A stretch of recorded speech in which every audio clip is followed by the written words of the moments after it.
di dunia ini. Masa lalu seharusnya tidak menyiksa kita. Beban seharusnya tidak lagi menekan kita. Segala sesuatu yang menakutkan dan menindas kita harus disingkirkan. Karena ketika Allah datang, dunia bersinar dalam terang. Es soll nicht dunkel bleiben in unserer Welt. Das Vergangene soll uns nicht mehr quälen. Lasten sollen uns nicht weiter bedrücken. Alles, was ängstigt und bedrängt, muss weichen. Denn wenn Gott kommt, erstrahlt die Welt in seinem Licht. Wir singen gemeinsam, nyanyikanlah nyanyian baru.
Kita rayakan ibadah ini di dalam nama Allah Bapa, Putra, dan Roh Kudus.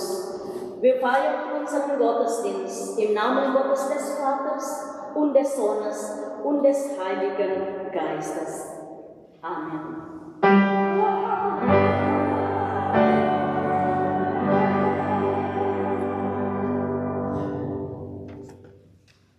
Der Wochenspruch steht geschrieben aus dem Buch Jesaja, Kapitel 60, Vers 2b. Nas pembimbing terambil dari Yesaya 60, ayat 2b. Terang Tuhan terbit atasmu, dan kemuliaannya menjadi nyata atasmu. Über dir geht auf der Herr, und seine Herrlichkeit erscheint über dir. Kita berbalas-balasan membaca Mazmur 97. Im Wechsel lesen wir gemeinsam aus dem Psalm 97. Tuhan adalah Raja, biarlah bumi bersorak-sorak, biarlah banyak pulau bersukacita.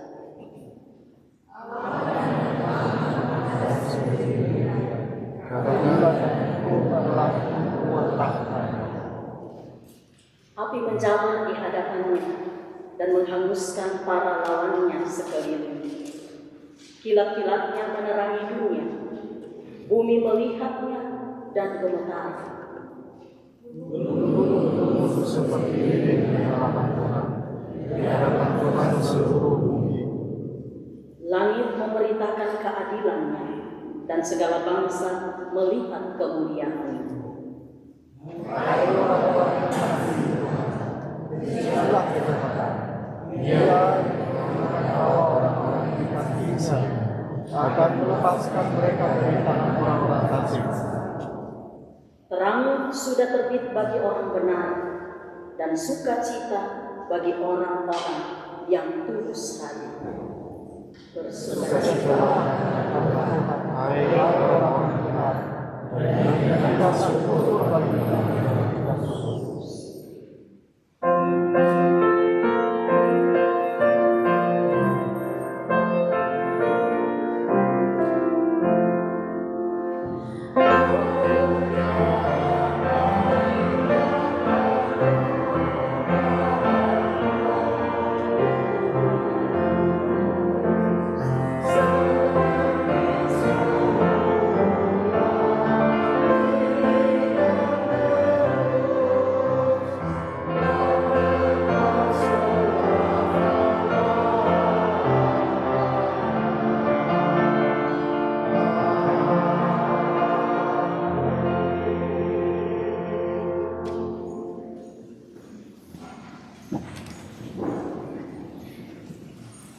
Mari kita memohon belas kasihan Allah. Wir bitten um Gottes Erbarmen. Mari berdoa. Ya Allah, ketika kegelapan mengelilingi kami, datanglah Engkau kepada kami. Ketika kepahitan dan ketidakdamaian menguasai kami, datanglah dan lindungilah jiwa kami. Biarlah kami memancarkan cahaya terang. Taruhlah sukacita di hati kami. Kasihanilah kami, ya Allah. Gott, wenn Dunkel um uns sind, komm zu uns. Wenn Bitterkeit und Unfrieden in uns sind, bewahre unsere Seelen. Lass uns dein Licht aufgeben. Lege uns Freude in Herz. Herr, erbarme dich.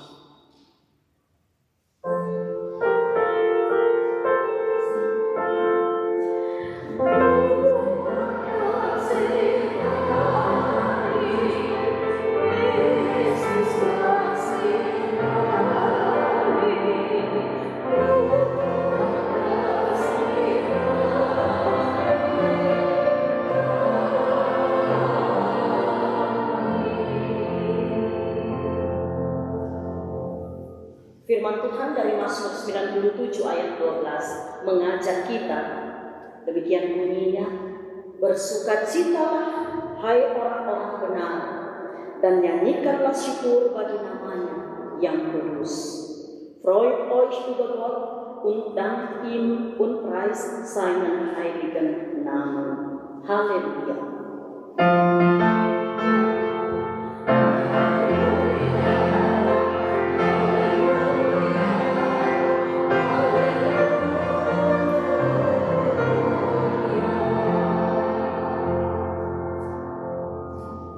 Mari berdoa. Ya Allah, kami mengucap syukur atas saat-saat cerah dalam kehidupan kami. Kami mengingat saat-saat ketika kami mengalami kasih dan merasakan kehangatan di dalam hati kami. Kami mengingat ketika kami tiba-tiba bisa melihat jalan keluar dari permasalahan yang ada. Terkadang kami menyadari bahwa dunia ini bukan sekedar dunia saja, melainkan dunia ini disinari terang surgawi dari Engkau. Hari ini adalah hari Minggu, saat di mana kami ingin menghitung saat-saat sukacita. Dengan demikian kami juga tidak melupakan akan saat-saat gelap di mana terang datang menyinari kami. Kami mohon kepadamu, buatlah ibadah ini menjadi saat cerah dan indah bagi kami. Gott, wir danken dir für die hellen Momente, die in unserem Leben. Wir denken an die Zeiten, in denen wir Liebe erfahren und Herzenswärme spüren. Wenn wir auf einmal klarer sehen, welchen Weg wir gehen können. Manchmal bekommen wir eine Ahnung davon, dass die Welt nicht einfach nur Welt ist. Sie ist durchlässig für dein himmlisches Licht. Gott, heute ist ein Sonntag. Da möchten wir solche hellen Momente zählen, damit wir an den dunklen Tagen nicht vergessen.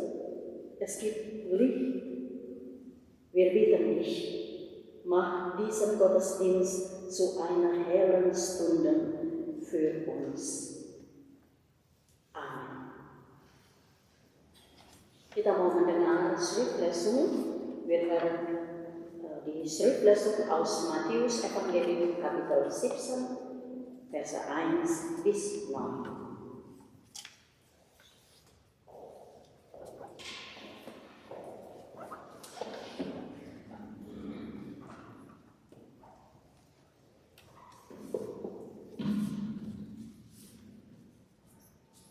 Matius 17 ayat 1 sampai 9. Yesus dimuliakan di atas gunung. 6 hari kemudian Yesus membawa Petrus, Yakobus dan Yohanes saudaranya, dan bersama-sama dengan mereka ia naik ke sebuah gunung yang tinggi. Di situ mereka sendiri saja. Lalu Yesus berubah rupa di depan mata mereka. Wajahnya bercahaya seperti matahari dan pakaiannya menjadi putih bersinar seperti terang. Maka nampak kepada mereka Musa dan Elia sedang berbicara dengan dia. Kata Petrus kepada Yesus, "Tuhan, betapa bahagianya kami yang berada di tempat ini. Jika Engkau mau, biarlah kudirikan di sini 3 kemah, satu untuk Engkau, satu untuk Musa, dan satu untuk Elia." Dan tiba-tiba sedang ia berkata-kata, turunlah awan yang terang menaungi mereka. Dan dari dalam awan itu terdengar suara yang berkata, "Inilah anak yang kukasihi, kepadanya lah aku berkenan, dengarkanlah dia." Mendengar itu, tersungkurlah murid-muridnya, dan mereka sangat ketakutan. Lalu Yesus datang kepada mereka dan menyentuh mereka sambil berkata, "Berdirilah, jangan takut." Dan ketika mereka mengangkat kepala, mereka tidak melihat seorang pun kecuali Yesus seorang diri. Pada waktu mereka turun dari gunung itu, Yesus berpesan kepada mereka, "Jangan kamu ceritakan penglihatan itu pada seorang pun sebelum Anak Manusia dibangkitkan dari anak orang mati."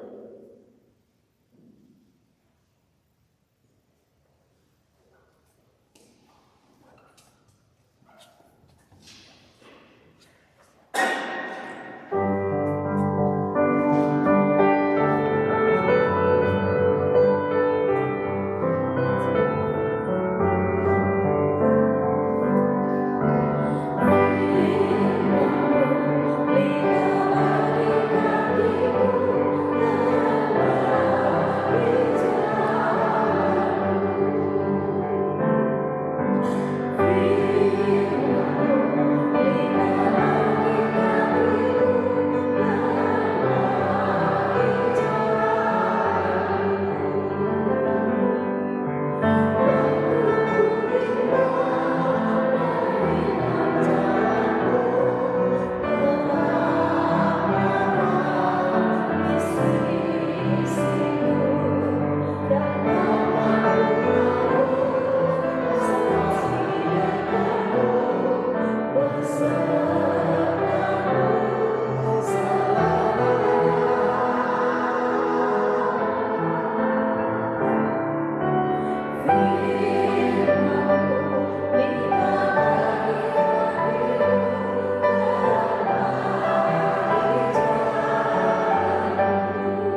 Teks khotbah hari ini terambil dari kitab Perjanjian Baru, yaitu dari surat Paulus kepada jemaat di Korintus, 2 Korintus pasal 4. 2 Korintus pasal 4, Zweiter Korintherbrief kapitel 4 ayat 6 sampai ayat 10. Zweiter Korintherbrief kapitel 4 verse 6 bis 10. Saya membaca dalam bahasa Indonesia. Sebab Allah telah berfirman, dari dalam gelap akan terbit terang. Ia juga yang membuat terangnya bercahaya di dalam hati kita, supaya kita beroleh terang dari pengetahuan tentang kemuliaan Allah yang nampak pada wajah Kristus. Tetapi harta ini kami punyai dalam bejana tanah liat, supaya nyata bahwa kekuatan yang melimpah-limpah itu berasal dari Allah, bukan dari diri kami. Dalam segala hal kami ditindas, namun tidak terjepit. Kami habis akal, namun tidak putus asa. Kami dianiaya, namun tidak ditinggalkan sendirian. Kami dihempaskan, namun tidak binasa. Kami senantiasa membawa kematian Yesus di dalam tubuh kami, supaya kehidupan Yesus juga menjadi nyata di dalam tubuh kami. Kasih karunia menyertai engkau dan damai sejahtera dari Dia yang ada sejak dari dahulu dan yang akan datang. Gnade sei mit euch und Friede von dem, der da ist und der da war und der datang. Jemaat yang dikasihi dan dicintai Tuhan Yesus Kristus, ada banyak orang Kristen berpikir kalau mengikuti Kristus itu maka segala hal yang direncanakan, yang dilakukan akan berhasil. Segalanya akan dilancar-lancarkan, segalanya akan diberkati. Bisnis akan berhasil dan sakit penyakit akan menjauh. Pendeknya, mengikuti Kristus itu akan bahagia lahir dan batin. Ini saudara-saudari yang dinamakan teologi sukses. Mungkin kita pernah mendengar. Ada banyak gereja saudara-saudari yang menawarkan teologi sukses. Yang penting beri perpuluhan dan taat pada pendeta, maka semua akan berhasil. Di dunia jadi kaya, nanti mati pasti masuk surga. Saya mengajak saudara-saudari untuk belajar dari kehidupan beriman Rasul Paulus. Paulus, ketika dia mewartakan Injil Kristus, dia mengalami banyak penderitaan. Dia dianiaya, dia dituduh banyak hal yang dia tidak lakukan, dia difitnah, dihina, bahkan sampai dipenjara. Paulus juga dia mengalami sakit penyakit yang hebat. Selama pelayanannya dia mengalami kelelahan, dia mengalami kelaparan, dia mengalami kemiskinan. Paulus dia juga mengalami sakit penyakit. Dia mengalami berbagai macam penderitaan yang amat sangat. Jadi Paulus, saudara-saudari, tidak mengalami sukses karir walaupun dia adalah seorang pengikut Kristus yang setia. Paulus tidak dilimpahi kekayaan material walaupun kehidupannya sepenuhnya dia berikan untuk pelayanan. Paulus terus-menerus hidup dalam tekanan lahir dan batin. Kalau kita mau membaca Alkitab bagaimana pengalaman Paulus ya. Paulus mengalami banyak penderitaan dan ancaman kematian. Jadi Paulus tidak mengalami kesuksesan dan tidak dilimpahi kekayaan material, tidak kalau kita baca dalam kisah Rasul Paulus. Seperti yang sering kali dikampanyekan oleh banyak pengkhotbah-pengkhotbah. walaupun hidupnya diserahkan secara total dalam pelayanan Injil Yesus Kristus.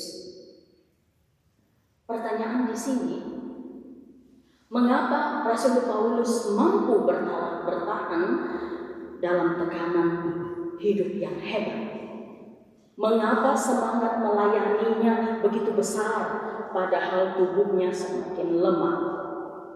Mengapa Paulus tetap bersyukur, bahkan tetap bersukacita di tengah-tengah penderitaan yang dia alami dalam hidup dan pelayanannya? Dalam 2 Korintus pembacaan kita, 2 Korintus 4 ayat 8 sampai 9, kita lihat di situ bagaimana kesaksian Rasul Paulus. Saya mau membaca kembali. Rasul Paulus dia berkata begini, dalam segala hal kami ditindas, namun tidak terjepit. Kami habis akal, namun tidak putus asa. Kami dianiaya, namun tidak ditinggalkan sendiri. Kami dihempaskan, namun tidak binasa. Paulus ditindas, namun tidak terjepit. Ditindas itu, saudara-saudari, artinya ditekan dari atas dan dari bawah. Misalnya sebuah batang logam yang dipukul terus-menerus dengan benda keras dari atas sehingga batang logam itu akan jadi pipih atau akan jadi peot, bahkan bisa hancur. Begitulah Paulus, dia seperti benda yang dipukul terus-menerus sampai tubuhnya peot, runyam, tapi dia tidak terjepit. Artinya dia tetap bertahan, dia tetap eksis, tidak hilang, dia tetap ada. Kami habis akal, tapi tidak putus asa, kata Rasul Paulus. Paulus mengalami masalah yang datang terus-menerus. Jalan sering dihalangi, pintu sering ditutup, tapi Rasul Paulus tidak menyerah. Dia tidak putus asa. Artinya dia terus berjuang. Dia yakin orang yang berjuang pasti ada harapan, pasti ada jalan keluarnya, pasti ada solusinya. Rasul Paulus katakan, kami dianiaya, namun tidak ditinggalkan sendirian. Walaupun sering Rasul Paulus mendapat perlakuan kekerasan, Paulus tidak membalas kekerasan dengan kekerasan. Selalu ada orang yang bersedia membela Paulus dan menemani Paulus. Kami dihempaskan, namun tidak binasa. Artinya segala cara yang jahat, yang tidak manusiawi yang dialami oleh Rasul Paulus, tapi dia tidak binasa, dia tetap hidup. Pertanyaan di sini, saudara-saudari, apa rahasianya sampai Paulus tidak binasa? Dia tetap bertahan dan tetap berjuang dengan penuh semangat di tengah-tengah tantangan, di tengah-tengah ancaman yang hebat yang dia alami. Dalam pembacaan kita, dalam ayat 10 di situ Rasul Paulus berkata, kami senantiasa membawa kematian Yesus di dalam tubuh kami, supaya kehidupan Yesus juga menjadi nyata di dalam tubuh kami. Ternyata itu rahasia Paulus. Rahasia Paulus di sini katanya, Paulus dia membawa kematian Yesus dalam tubuhnya. Penderitaannya dan berbagai aniaya yang dialami oleh Yesus, usia penderitaan atau berbagai aniaya yang dialami oleh Yesus itu dirasakan sendiri oleh Paulus dalam tubuhnya sendiri. Jadi kayak meditasi. Jadi penderitaan Yesus yang hebat sekali itu Rasul Paulus masukkan di dalam tubuhnya. Jadi ketika Paulus dianiaya, ketika Paulus dikatakan, ketika dia katakan pada dirinya sendiri bahwa Yesus telah mengalami aniaya dalam pelayanan saya. Yesus di sini dikatakan telah mengalami aniaya dalam pelayanan di dalam diri Paulus di mana dia sedang mengalami aniaya. Jadi ketika Paulus dihina, dia difitnah, Paulus berkata dalam dirinya bahwa Yesus sudah mengalami fitnah dan hinaan. Ketika Paulus dia merasa lapar, dia miskin, Paulus memandang kepada Yesus bahwa Yesus pernah mengalami lapar dan miskin. Kita tahu bahwa Rasul Paulus dia hidup, dia seorang penjual tenda, ya. Dia buat tenda, lalu dia jual untuk makannya, untuk memperpanjang hidupnya. Itu Rasul Paulus. Jadi dia mengalami bagaimana hidup miskin, dia harus berjuang. Jadi ketika juga Paulus dalam penjara, dia dianiaya, dia selalu memandang pada Yesus dan dia melihat dan merasakan dalam tubuhnya bahwa Yesus juga pernah dicambuk, Yesus dimahkotai duri, Yesus ditombak, bahkan digantung di kayu salib. Itulah saudara-saudari yang dikatakan Paulus. Kematian Yesus dirasakan oleh Paulus dalam tubuhnya, sehingga kehidupan dan kebangkitan Yesus dialaminya dalam tubuh dan rohnya. Luar biasa apa yang Paulus alami di sini, dan kita boleh belajar di sini dari Rasul Paulus. Jadi kematian Yesus dalam tubuh Paulus membuat Paulus menjadi kuat dalam mengalami berbagai pencobaan, dalam mengalami berbagai ancaman dan tekanan hidup. Yesus yang bangkit itu menguatkan dan memampukan Paulus dalam dia menghadapi berbagai macam tantangan-tantangan hidup dan pelayanan. Saudara-saudari yang dikasihi dalam Yesus Kristus, sungguh pun Rasul Paulus berhasil dalam mewartakan Injil dari Yerusalem sampai ke benua Eropa, tapi dia tidak pernah merasa hebat. Walaupun kuasa Roh Kudus hidup dalam dirinya, tapi Rasul Paulus tidak pernah merasa sebagai orang yang besar. Dia tidak pernah merasa sebagai orang yang paling berjasa. Kenapa, saudara-saudara? Dalam pembacaan kita di situ ayat 7 di situ Rasul Paulus berkata, "Tapi harta ini kami punyai dalam bejana tanah liat, supaya nyata bahwa kekuatan yang melimpah-limpah itu berasal dari Allah, bukan dari diri kami."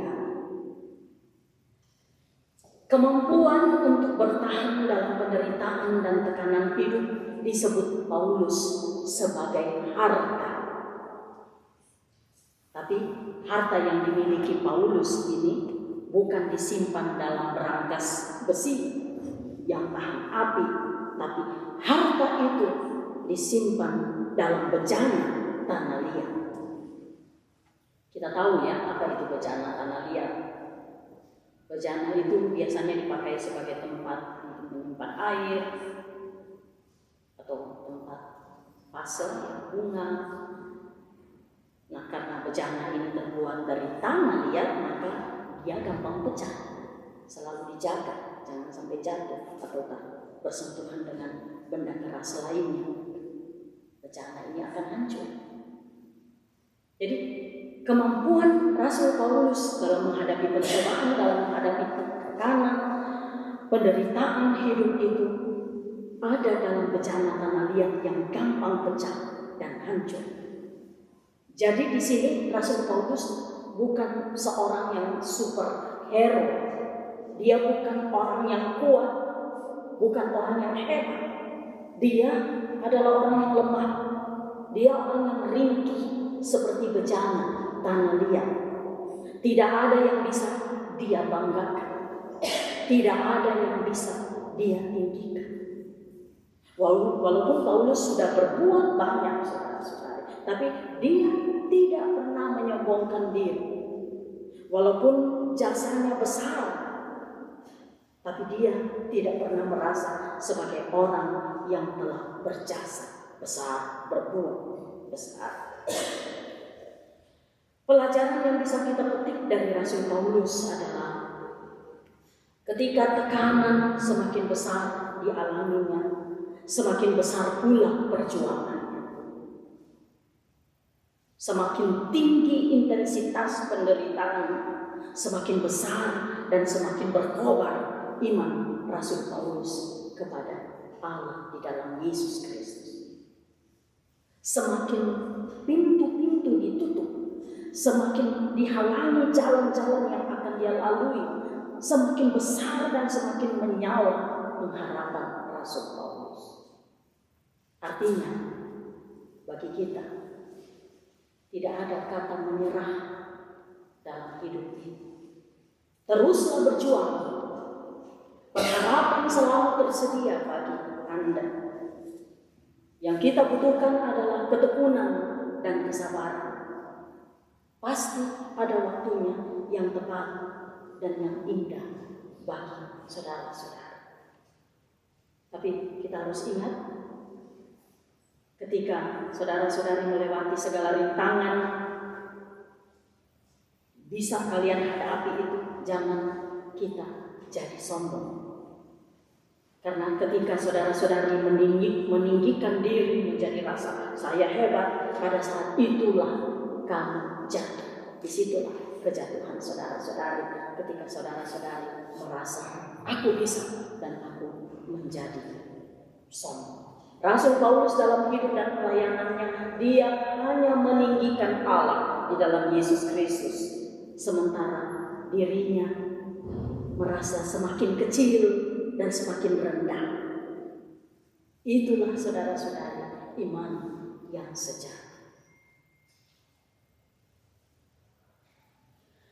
Viele Christinnen denken, solange sie Christus nachfolgen, werden alle ihre Pläne erfolgreich sein. Das Geschäft wird erfolgreich sein und Krankheiten bleiben fern. Kurz gesagt, Jesus nachfolgen resultiert in Zufriedenheit für Leib und Seele. So ist der Kern der Theologie des Erfolgs. Aber als Paulus das Evangelium Christi verkündete, erlebte er sehr viel Leid. Er wurde gefoltert, verleumdet, beleidigt und eingesperrt. Paulus wurde auch schwer krank. Er war sehr erschöpft, hungrig und arm. Also erlebte Paulus keinen Karriereschwung, obwohl er ein treuer Nachfolger Jesu war. Er wurde nicht mit Reichtum überschüttet, obwohl er sein Leben vollkommen dem Dienst gewidmet hatte. Und wir fragen uns, wie Paulus in dieser Situation durchhalten und ausharren kann. Warum ist sein Engagement so groß, obwohl sein Körper immer schwächer wurde? Wie konnte Paulus dankbar und sogar fröhlich bleiben inmitten des Leids? Im 2. Korintherbrief Kapitel 4, Verse 8 und 9 schrieb Paulus: Wir sind von allen Seiten bedrängt, aber wir ängstigen uns nicht. Uns ist bange, aber wir versagen nicht. Wir leiden Verfolgung, aber wir werden nicht verlassen. Wir werden unterdrückt, aber wir kommen nicht um.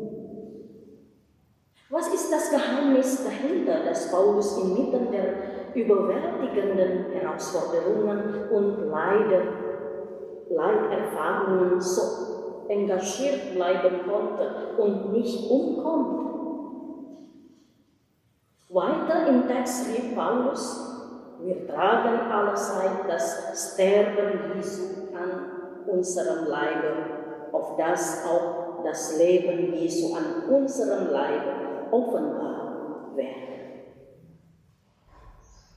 Stellt sich heraus, das Geheimnis ist, dass Paulus das Sterben in seinem Leib trägt. Alles Leid und jede Folter, die Jesus durchgemacht hat, Paulus spürt diese am eigenen Leib.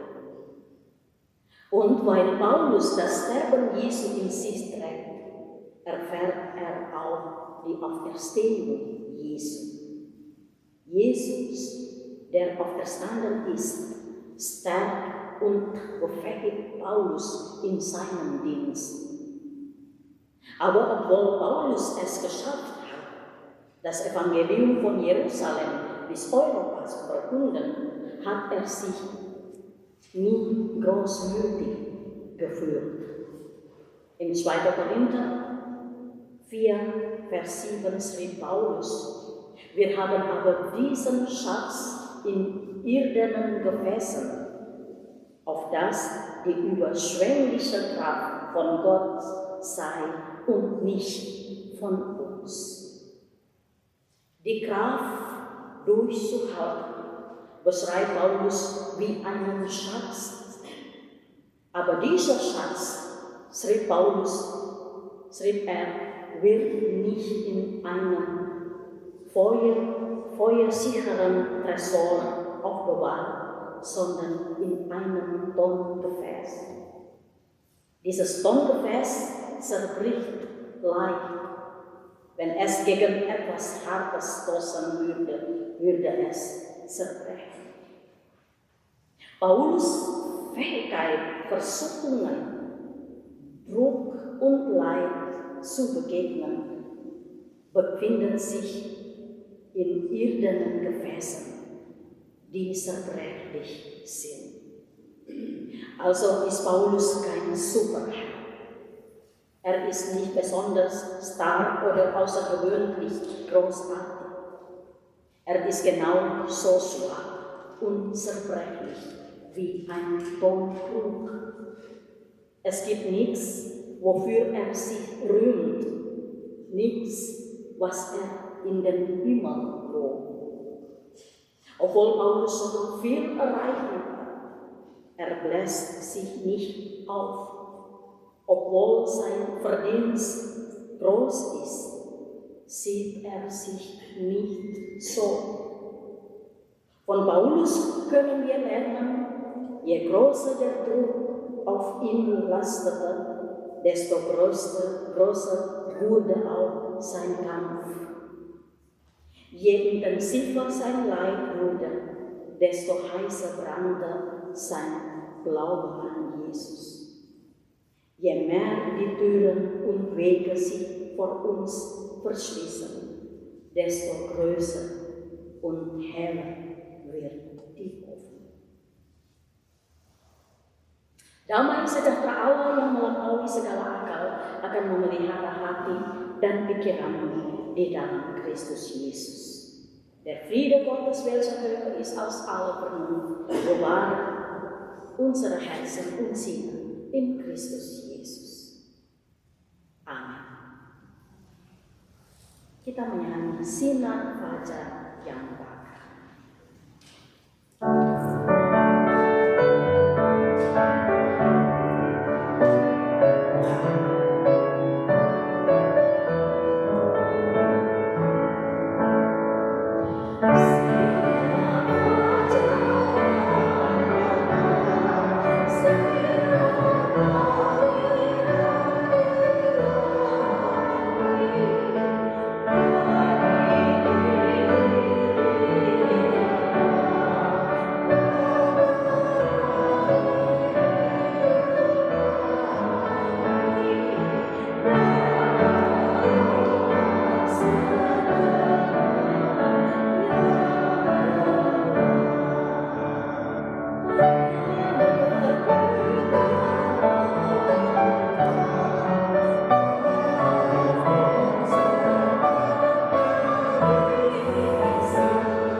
semua manusia diselamatkan dan beroleh pengetahuan tentang kebenaran.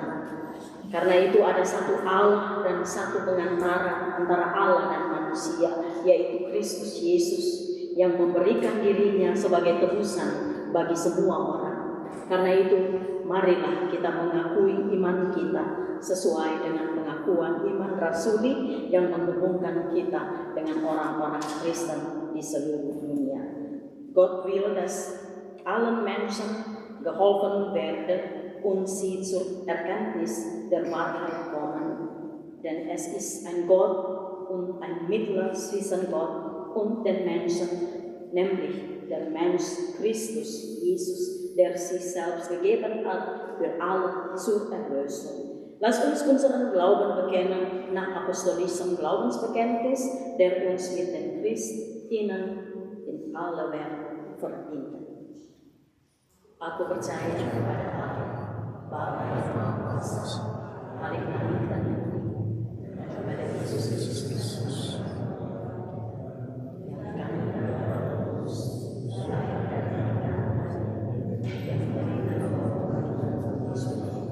disalibkan, mati dan dikuburkan, turun ke dalam kerajaan, pada hari yang ketiga bangkit pula dari naik ke surga, duduk di sebelah kanan Allah, Bapa yang Maha Kuasa, dan akan datang dari sana untuk menghakimi orang yang hidup di dalam. Aku percaya kepada Roh Kudus, gereja yang dikuduskan, persekutuan orang kudus, pengampunan dosa, bangkitan orang mati, dan hidup yang kekal. Amin. Kita akan memberi persembahan hari ini, yaitu untuk Bible Museum di Frankfurt. Museum Alkitab mempromosikan perjumpaan Alkitab dengan Alkitab dan menjangkau orang-orang dari segala usia.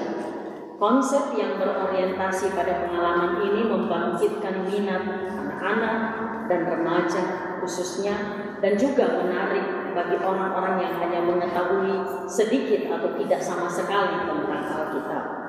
Program pendidikan agama menawarkan pendekatan yang sesuai dengan usia untuk tema-tema Alkitab.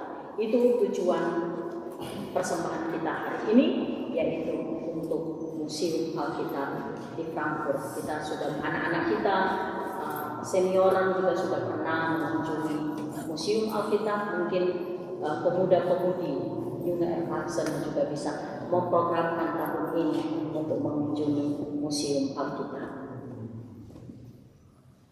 Kita menyanyi bersama-sama Give Thanks. Give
Kita mau menaikkan doa syafaat dan diakhiri dengan doa Bapa kami.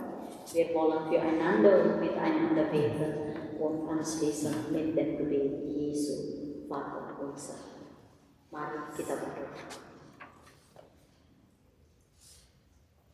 Allah yang mulia, Allah yang kekal, Allah yang penuh belas kasihan, Allah yang adalah kekuatan dan pengharapan kami.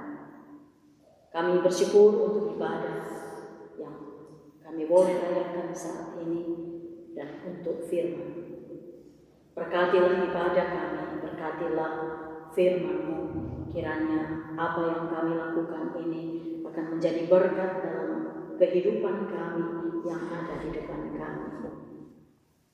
Kami bersyukur untuk kehidupan, untuk pemeliharaan sampai saat ini. Karena itu kami mewujudkan dengan memberi persembahan saat ini. Berkatilah persembahan ini untuk bisa dipakai dalam pelayanan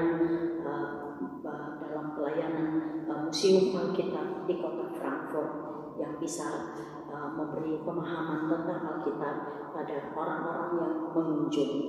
Tuhan memberkati persembahan kami, kiranya menjadi berkat dalam pelayanan gereja di muka bumi ini. Kami memohon bantulah kami dalam minggu yang berjalan ini, kami yang bekerja, kami yang menuntut ilmu, kami yang belajar, kami yang belajar yang sekolah, kami yang mempunyai aktivitas apa saja. Tuhan memberkati kami di dalam kami menghadapi juga kesulitan-kesulitan, tantangan-tantangan, bahaya-bahaya yang ada di sekitar kami. Kami memohon Tuhan menolong kami. Tuhan tetap memberi keyakinan yang kuat bagi kami, memberikan kepercayaan bagi kami bahwa kami tetap dipelihara oleh-Mu, dikuatkan oleh-Mu. Kekuatan pemeliharaan-Mu kiranya menjadi bagian kami dan iman kami tetap teguh kepada Engkau. Kiranya kesetiaan Tuhan tetap bersama-sama dengan kami. Barmherzige Gott, vertreibe mit deinem hellen Schein die Finsternis des Krieges, dass es ein Ende hat, mit dem Tod, mit der Vergewaltigung, mit der Angst. Vertreibe mit deinem hellen Schein das Dunkel von Streit und Lüge, dass es ein Ende hat, mit hartherzigem Beharren auf dem eigenen, mit verächtlichen Worten über die anderen, mit unbarmherzigen Blicken auf die Schwachen. Bekehre mit deinem hellen Schein alle, die Schuld auf sich geladen haben, dass es ein Ende hat mit Verschweigen und Vertuschen, damit Bitten um Vergebung von Herzen kommen, damit die Wunden von Missbrauch heilen können. Ermutige mit deinem hellen Schein alle, die im Schatten leben, damit sich die Geknickten aufrichten, die Gedemütigen werden, die Mutlosen aufarbeiten. Wenn du sprichst, barmherziger Gott, hat die Finsternis verloren. Sprich auch heute und lass es Licht werden in uns, in deiner Kirche, in deiner Gemeinde, in deiner Welt, durch Jesus Kristus, unseren Morgenstern. Kami juga berdoa untuk jemaat, keluarga, serta teman-teman kami yang sedang dalam pergumulan sakit, dan bagi mereka yang merawatnya, bagi semua yang dalam kelemahan, dalam kelelahan. Khususnya kami membawa kepadamu Bapak Bruno Lindner yang sekarang sakit. Kami membawa kepadamu Bapak Siahaan dan Ibu Siahaan yang dalam kelemahan tubuh setelah mereka 2 bulan lamanya berada di Indonesia dan telah tiba dengan selamat di Jerman, tapi dalam kelemahan tubuh Tuhan mengasihani. Kami membawa kepadamu juga Dina Kelain. Kami juga membawa kepadamu Bapak Ngadima dalam pengobatan dalam behandlungnya. Dan juga ada banyak saudara-saudari kami yang dalam kelemahan tubuh di usianya yang sudah lanjut. Tuhan, Engkau mengasihani, Engkau memberkati setiap orang-orang yang dalam kelemahan, setiap orang yang sementara berjuang untuk satu kesembuhan. Dan bagi keluarga-keluarga yang merawatnya, Tuhan memberi kekuatan, memberikan keyakinan kepada mereka bahwa Tuhan tidak meninggalkan mereka. Kekuatan dan pemeliharaan, pemulihan sesuai dengan kehendak Tuhan menjadi bagian saudara-saudara kami. Datanglah Engkau ke tengah-tengah mereka, belas kasihan-Mu, kekuatan dan pemulihan dari-Mu turun atas mereka, dan Engkau menghiburkan dan menguatkan iman mereka. Kami serahkan juga keluarga Pendeta Tular yang sedang berduka karena kematian ibu dari Pendeta Tular. Ke dalam tangan-Mu kami serahkan keluarga ini, penghiburan-Mu, kekuatan-Mu jadi bagian mereka. Jaga, pelihara selama mereka berada di Indonesia. Terima kasih Bapa di surga, semua kehidupan kami, pekerjaan-pekerjaan kami, aktivitas kami di minggu ini, kami serahkan ke dalam tangan. Engkaulah kekuatan kami, Engkaulah pengharapan kami. Kasihanilah kami, sambutlah doa kami. Kami berdoa, mengakhiri doa syafaat ini dengan doa sempurna yang telah diajarkan Yesus Kristus kepada murid-muridnya dan kepada kami semua yang adalah murid-muridnya. Bapa kami yang ada di surga, dikuduskanlah nama-Mu, datanglah kerajaan-Mu, jadilah kehendak-Mu di bumi seperti di surga. Berikanlah kami pada hari ini makanan kami yang secukupnya, dan ampunilah kami akan segala kesalahan kami, seperti kami mengampuni orang bersalah kepada kami. Dan jangan kamu bawa kami ke dalam pencobaan, tapi lepaskanlah kami daripada yang jahat. Engkau yang berjalan dan sampai selamanya. Amin.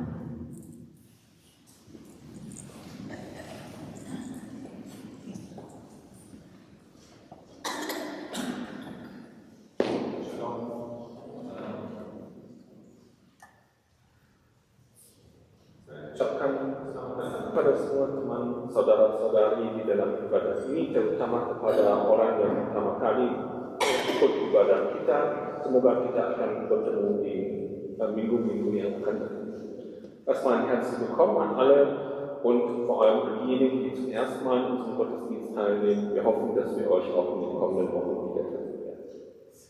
Kita mau ucapkan banyak terima kasih kepada semua yang ikut dalam pelayanan di dalam ibadah ini, terutama kepada pendeta kita yang membawa liturgi dan membawa khotbah, untuk Paula yang mengiringi musik, untuk Jose yang hari ini baca Alkitab, dan untuk Joshua dan yang melayani di text. Hari ini yang melayani di minum kopi adalah yang sukacita. Gemeine Ankündigung. Die Kollekte von letzten Sonntag, dem 21. Januar, war bestimmt für Meere ohne Plastik und es kam ein Beitrag zusammen von 147,64 €. Wir danken allen, die an dieser Kollekte beigetragen haben.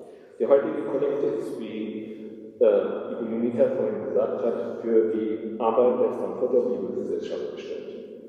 Unsere Kontodaten für Online-Kollekten und Spenden können auf unserer Webseite gki-main.de entnommen werden. Ganz wichtig, bei einer Online-Überweisung vergesst bitte nicht den Verwendungszweck RW Richard, TI Theodor 1623 und das heutige Datum anzugeben. Den nächsten Sonntagsgottesdienst werden wir feiern am 4. Februar um 15 Uhr in der Alten Nikolaikirche. Hier wird auch wieder unsere Pfarrerin die Predigt halten und die Liturgie wird Inke und Lunenburg leisten. In der nächsten Woche haben wir einen Termin morgen am 29.01. Es findet eine Kirchenvorstandssitzung statt. Demikian berita Jemaat selamat hari Minggu.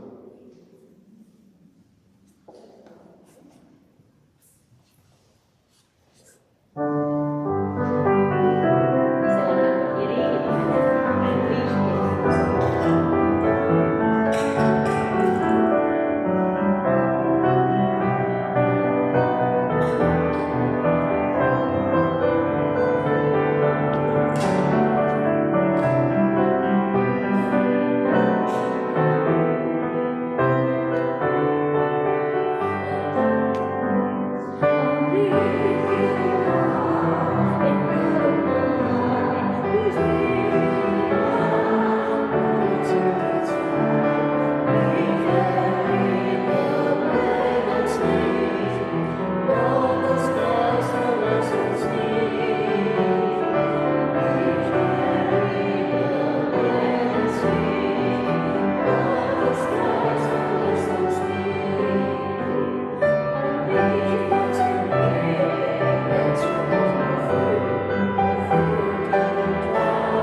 live in freedom. Kita menerima berkat dari Allah. Allah memberkati engkau dan melindungi engkau. Allah menyinari engkau dengan wajah dan memberi engkau kasih karunia. Allah menghadapkan wajahnya kepadamu dan memberi engkau damai sejahtera. Amin.